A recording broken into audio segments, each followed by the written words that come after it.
Thanks to a recent update, you can now link your email address to your WhatsApp account on iPhone. As a result, you'll be able to recover your WhatsApp account using your email address. Don't worry, your email address won't be visible to your contacts. For times when it is not possible to receive an SMS code to log into WhatsApp, your linked email address will rescue you.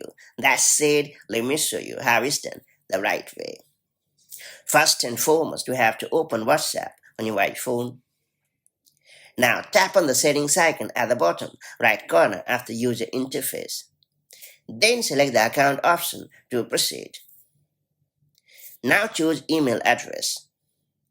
Then tap on the add email button to continue.